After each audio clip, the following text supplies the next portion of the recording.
Chairman Pakistan Peoples Party Bilawal Bhutto Zardari हुकुम ते Pakistan Peoples party जे 57 योम तासीस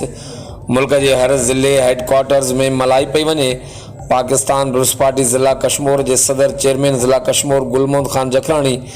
और general secretary vice chairman Altaf Ahmed Khosa पारां 30 नवंबर ते पाकिस्तान पीपल्स पार्टी के 57 योम तासीस शानदार नमूने से मल्हाइण जो ऐलान किया वियो आहे। इन सिलसिले में